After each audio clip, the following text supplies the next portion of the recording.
ಓಂ ಶಾಂತಿ.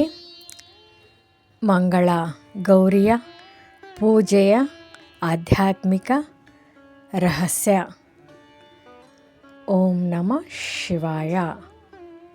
ಓಂ ನಮಃ ಶಿವಾಯ.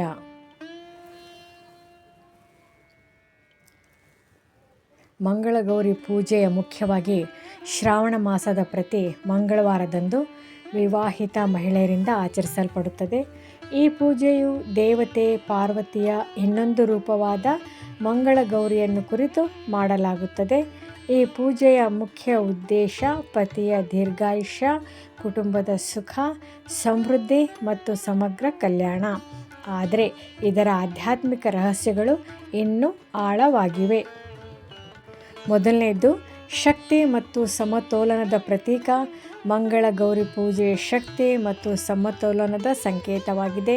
ಪಾರ್ವತಿ ದೇವಿ ಕೇವಲ ಶಿವನ ಪತ್ನಿಯಾಗಿರದೆ ಶಕ್ತಿ ಮತ್ತು ಸೃಷ್ಟಿಯ ಪ್ರತೀಕವೂ ಆಗಿದ್ದಾಳೆ. ಈ ಪೂಜೆಯ ಮೂಲಕ ಮಹಿಳೆಯರು ತಮ್ಮ ಆಂತರಿಕ ಶಕ್ತಿಯನ್ನು ಜಾಗೃತಗೊಳಿಸಿಕೊಳ್ಳುತ್ತಾರೆ. ಇದು ಕುಟುಂಬವನ್ನು, ಮಕ್ಕಳನ್ನು ಮತ್ತು ಪತಿಯನ್ನು ರಕ್ಷಿಸುವ ಘೋಷಿಸುವ ಶಕ್ತಿಯಾಗಿದೆ. ಆಧ್ಯಾತ್ಮಿಕವಾಗಿ ಈ ಶಕ್ತಿಯು ನಮ್ಮ ಆಂತರಿಕ ಸಾಮರ್ಥ್ಯ, ಧೈರ್ಯ ಮತ್ತು ಆತ್ಮವಿಶ್ವಾಸವನ್ನು ಹೆಚ್ಚಿಸುತ್ತದೆ. ಎರಡನೇದು ವೈವಾಹಿಕ ಜೀವನದ ಬಂಧಗಳ ಆಳವಾದ ತಿಳುವಳಿಕೆ. ಈ ಪೂಜೆಯ ಮುಖ್ಯ ಉದ್ದೇಶ ಪತಿಯ ದೀರ್ಘಾಯುಷ್ಯಕ್ಕಾಗಿ ಪ್ರಾರ್ಥಿಸುವುದು. ಇದು ಕೇವಲ ಒಂದು ಆಶಯ ಅಲ್ಲ, ಬದಲಾಗಿ ದಂಪತಿಗಳ ನಡುವಿನ ಆಧ್ಯಾತ್ಮಿಕ ಬಂಧನವನ್ನು ಗಟ್ಟಿಗೊಳಿಸುವ ಒಂದು ಸಾಧನವಾಗಿದೆ. ಪೂಜೆಯ ಸಮಯದಲ್ಲಿ ಮಾಡುವ ಸಂಕಲ್ಪ, ಮಂತ್ರ ಪಠಣ ಮತ್ತು ಅರ್ಪಣೆಗಳು ದಂಪತಿಗಳಿಬ್ಬರು ಆತ್ಮಗಳ ನಡುವೆ ಸಾಮರಸ್ಯ ಮತ್ತು ಅನ್ಯೋನ್ಯತೆಯನ್ನು ಹೆಚ್ಚಿಸುತ್ತವೆ.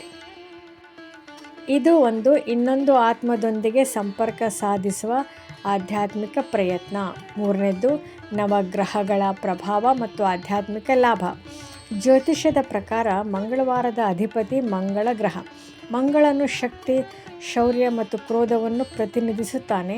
ಶ್ರಾವಣ ಮಾಸದ ಮಂಗಳವಾರದಂದು ಮಂಗಳಗೌರಿ ಪೂಜೆಯನ್ನು ಮಾಡುವುದರಿಂದ ಮಂಗಳ ಗ್ರಹದ ನಕಾರಾತ್ಮಕ ಪ್ರಭಾವಗಳು ಕಡಿಮೆಯಾಗುತ್ತವೆ ಮತ್ತು ಪೂಜಿಸುವವರಲ್ಲಿ ಧನಾತ್ಮಕ ಶಕ್ತಿ, ಧೈರ್ಯ ಮತ್ತು ಆತ್ಮವಿಶ್ವಾಸ ಹೆಚ್ಚಿಸುತ್ತದೆ.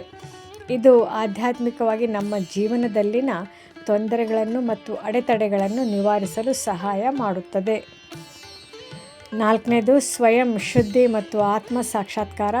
ಪೂಜೆಯು ಕೇವಲ ಬಾಹ್ಯ ಆಚರಣೆಯಲ್ಲ, ಉಪವಾಸ, ನಿಯಮಗಳನ್ನು ಪಾಲಿಸುವುದು ಮತ್ತು ನಿಷ್ಠೆಯಿಂದ ಪೂಜೆ ಮಾಡುವುದು ನಮ್ಮ ಆತ್ಮವನ್ನು ಶುದ್ಧೀಕರಿಸುತ್ತದೆ.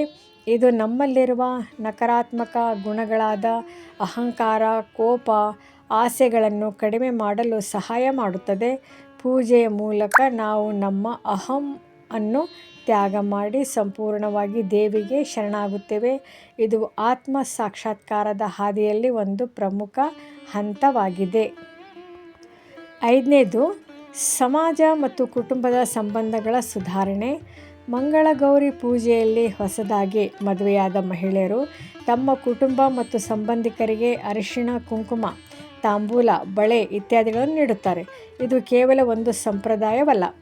ಈ ವಿನಿಮಯವು ಕುಟುಂಬದ ಸದಸ್ಯರ ನಡುವೆ ಪ್ರೀತಿ, ಸಾಮರಸ್ಯ ಮತ್ತು ಸದ್ಭಾವನೆಯನ್ನು ಹೆಚ್ಚಿಸುತ್ತದೆ.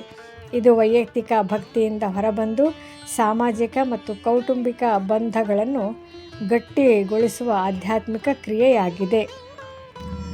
ಸಂಕ್ಷಿಪ್ತವಾಗಿ, ಮಂಗಳಗೌರಿ ಪೂಜೆಯು ಕೇವಲ ಪತಿಯ ದೀರ್ಘಾಯುಷ್ಯಕ್ಕೆ ಸೀಮಿತವಾಗಿಲ್ಲ.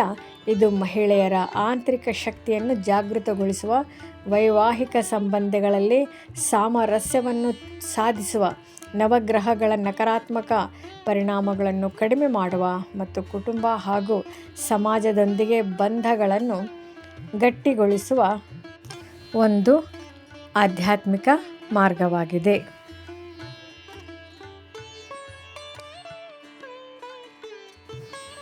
ಓಂ ಶಾಂತಿ. ಓಂ ನಮಃ ಶಿವಾಯ.